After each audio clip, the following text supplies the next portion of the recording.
আচ্ছা, আমরা তো আপনারা দেখেনি সবসময় আমরা লড়াই করে যাচ্ছি, আন্দোলন করে যাচ্ছি।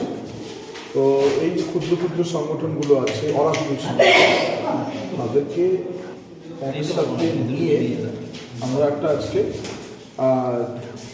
জয়েন্ট ফোরাম, যেটা অলরেডি আছে United forum of railway passenger association, সেটার আন্ডারে নর্থ ফ্রন্টিয়ার রেলওয়ে আন্ডারে একটা কমিটি তৈরি করা হবে। এবং এখানে এটা ফোরামটা তৈরি হলো। 2 নম্বর হচ্ছে এখানে যে লোকাল ট্রেনের যে বিষম অবস্থা সেটা নিয়ে আলোচনা করা হলো। ভবিষ্যতে এটা নিয়ে আন্দোলন কর্মসূচি নেওয়া হবে। দ্বিতীয়ত এবং খুব গুরুত্বপূর্ণভাবে এই কোচবিহার স্টেশন উত্তরবঙ্গ এক্সপ্রেসের স্টপেজ নেই, সেটা নিয়ে আলোচনা করা হলো। এবং আমাদের যে general secretary Assam rail passenger অ্যাসোসিয়েশনে উনি উষ্মা প্রকাশ করলেন যে উনি জানতেনই না এখানে কোনোদিন মানে এত বড় একটা শহর অথচ স্টপেজ নেই, অথচ Kamakhya Guwahati 5 kilometre 6 kilometre distance, এরকম অনেক জায়গায় আছে খুব শর্ট ডিস্টেন্সে স্টপেজ হয়, এটা গুরুত্বের উপর। তো আমরা ভবিষ্যতে এই যৌথ আন্দোলনের কর্মসূচি নেব, এই আলোচনা হলো। এবং কোচবিহার টাউন কমিটি তৈরি হয়েছে এবং এনএফআরের একটা কমিটি এই ইউনাইটেড প্যাসেঞ্জার ফোরামের আন্ডারে সেটাও তৈরি হয়েছে। আচ্ছা, আপনাদের পরবর্তী পদক্ষেপ কি হতে পারে? পরবর্তীভাবে আজকেই যেমন আমরা কোচবিহার স্টেশনে একটু পরে আমরা ডেপুটেশন দেবো, শান্তিপূর্ণ একটা ডেপুটেশন। এবং এর পরবর্তীতে আমাদের ডেমনস্ট্রেশন, ধর্ণা, অনশন এই সমস্ত ব্যাপারগুলো থাকবে, মানে লোকাল স্তরে আমরা করব। এবং যেটা আমাদের ফোরাম স্তরে সেটা ফোরাম যেটা সিদ্ধান্ত নেবে সেই অনুযায়ী আমরা আগাবো। আপনার নাম এবং পরিচয়?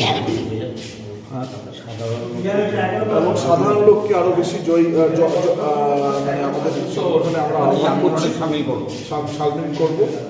এবং আমরা এখান থেকে আহ্বান জানাচ্ছি সাধারণ মানুষকে আরো এখানে যুক্ত হওয়ার জন্য। আপনার নাম এবং পরিচয়? আমার নাম রাজা ঘোষ, আহ্বায়ক, কোচবিহার দিনহাটা রেলওয়ে। যে আপনাদের আজকে যেই প্রোগ্রাম হলো, ঠিক সেই প্রোগ্রামে কি কি কর্মসূচি ছিল সেই সম্পর্কে একটু বলবেন। অ্যাকচুয়ালি কোভিডের পর আমাদের এই অঞ্চলে সমস্ত বেশি অনেক ভাইটাল ট্রেন্স কেন্দ্র সরকার বিভিন্ন কারণে উইথড্র করে রাখার ফলে সর্বসাধারণের যে বেসিক যেটা রেল নিড, এই নিডটা ওদের এখন খুবই আমার বাধাগ্রস্ত হয়েছে, মানুষ পাচ্ছে না।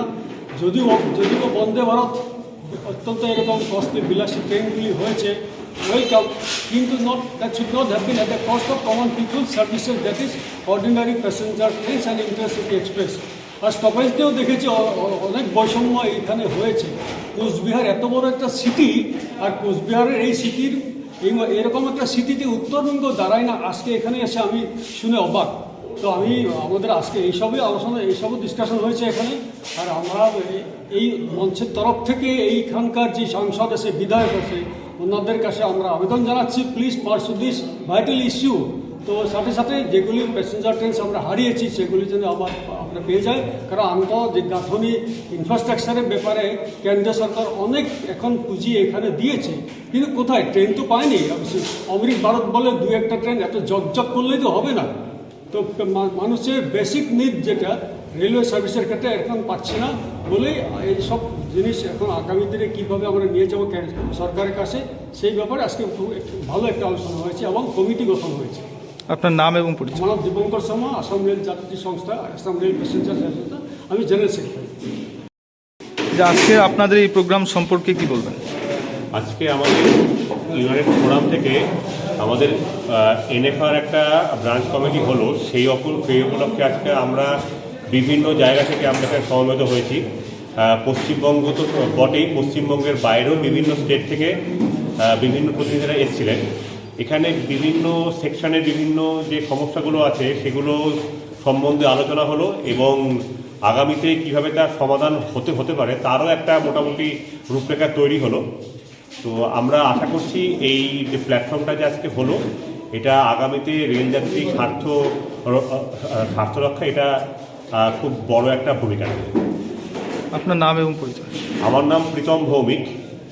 আমি যে ফোরাম রয়েছে সেই ফোরামের আমি কোঅর্ডিনেটর।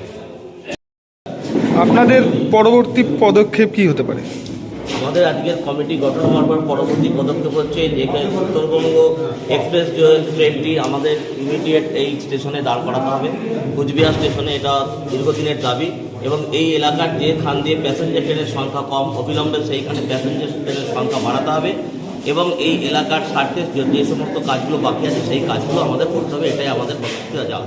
আজকে যে কমিটিটা গঠিত হলো সেই কমিটির নাম কি? আজকে যে কমিটিটা গঠিত হয়েছে United forum railway passenger NFR branch committee. আচ্ছা, আপনার নাম এবং পরিচয়? Vishnupad Banerjee, general secretary, United forum of passenger association.